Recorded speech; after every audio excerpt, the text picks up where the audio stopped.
কিছু কিছু জামাই আছে, মানে বলছি উদাহরণ হিসাবে, মানে সবার ক্ষেত্রে বলছি না, অনেকে ভালো আছে, অনেকে আছে যারা হচ্ছে মানে শ্বশুর শাশুড়িকে দিনে একবার বা সপ্তাহে একবারও ফোন করে বলে না যে বাবা মা কেমন আছে, শরীরটা কেমন আছে। মানে ওরা ফোন করে খবর নেওয়াটা পর্যন্ত প্রয়োজন বলে মনে করে না। তাহলে মানে বাড়ির বউয়ের উপরে সব কিছু কীভাবে ছেড়ে দেয় যে ওই হচ্ছে ওর মা বাবাকে দেখাশোনা করবে বা খেয়াল রাখবে। ওরা তো ওখানে মানে মেয়েরা তো সবসময় ওখানে থাকে, কাজ টাজ করে, শ্বশুর শাশুড়িকে দেখাশোনাও করে। তো জামাইয়েরও একটা কর্তব্য থাকে যে না, শাশুড়িকে বা শ্বশুর মশাইকে ফোন করে জিজ্ঞাসা করছে কেমন আছে, শরীর কেমন আছে, ভালো কি মন্দ। ওরা মানে ফোন করাটাও প্রয়োজন মনে করে না। তাহলে বাড়ির বউয়ের কাছে কি করে আশা রাখে যে আমার বাবা মাকে যদি জামাই না দেখে তাহলে আমি বা ওদের বাবা মাকে দেখবো কেন? এই কথাটা এরা কোনোদিনও ভাবে না। আগাগোড়া থেকে মেয়েরা করে এসছে, মেয়েরাই করে যাবে। কিন্তু যদিও কারো মানসিকতা থাকে যে না, আমার একটু দরকার যে আমি একটু জাস্ট ফোন করে তো খবরটা নিবি যে কেমন আছে, ভালো কি মন্দ, সেটাও নেওয়ার প্রয়োজন বলে মনে করে না। তো আমি সেরকম অত কিছু বলবো না। যার বিবেকে বাধে সে অবশ্যই মানে কথাটার কোনো ভুল মানে বের করবে না। কারণ আছে কিছু কিছু জামাই যারা ফোন করে একটা খবরও নিবে না, অথচ বইয়ের কাছ থেকে আশা রাখবে যে আমার বাবা মাকে সে যেন খুশি রাখে, তাদের কথা মতো যেন চলে। এটা কি করে এরা ভাবতে পারে বা কী করেই করে, আমি তো কিছুই বুঝতে পারি না। তো চলো ওগুলো কথা বাদ দাও।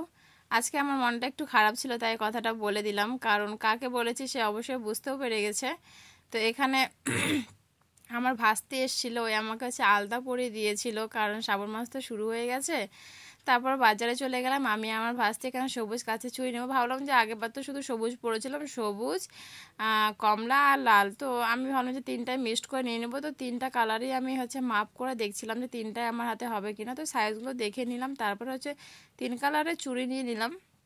নেওয়ার পরে এখানে তো আবার সবুজ নেল পালিশও নিতে হবে না, কারণ আমিও সে 1 বছর আগে সবুজ নেল পালিশ নিয়েছিলাম। এই 2 দিন আগে পরলাম, দেখতে পেলে যে হচ্ছে যখন আলতা পরলাম তখন আমি সবুজ কালারে পরেছিলাম। তো ওই লাস্ট পরলাম আর নেল পালিশটা ফেলে দিয়েছি, কারণ শুকিয়ে গেছিলো, অনেক কষ্ট করে বের করে করে পরেছিলাম। সবুজটা আমি অতটা পরি না, যখন শ্রাবণ মাস আসে বছরে একবারই আমি একটাই নেল পালিশ নিই সবুজ কালারে। তো নেওয়া হলো। তারপরে এখানে জামার দোকানে গেলাম, একটা শার্ট নেওয়া হলো ব্ল্যাক কালারের। ওখান থেকে নিয়ে চলে গেলাম ফুলের দোকানে। ফুলগুলো এত সুন্দর লাগছিল দেখতে যে না নিয়ে আর থাকা গেল না। তো এখানে একটা গোলাপ ফুল নিয়ে নিয়েছিলাম। অবশ্যই এটা আমার জন্য না, এটা আমার ভাস্তির হাজব্যান্ডের জন্য। আর শার্টটাও আমার ভাস্তি নিয়েছিল, ওর হাজব্যান্ডের জন্য, আমি নিইনি। তারপরে তো ওখান থেকে মিষ্টির দোকানে গেলাম, মিষ্টি নিলাম, মিষ্টিটা আমি নিয়েছি। তারপরে বাড়িতে এলাম, ড্রেসটা চেঞ্জ করলাম, ওইও করলো, আমার ভাস্তিও করলো। এখন বাজে রাত্রি 10:30 11টা হবে। তো আমি আমার ভাস্তি অনেকটা দূর হাঁটতে হাঁটতে চলে এসেছিলাম, ওর হাজব্যান্ডও ছিল এখানে। তারপরে তো ওখান থেকে বাড়িতে এলাম, চিপসটা যেটা নিয়েছিলাম স্মার্ট বাজার থেকে।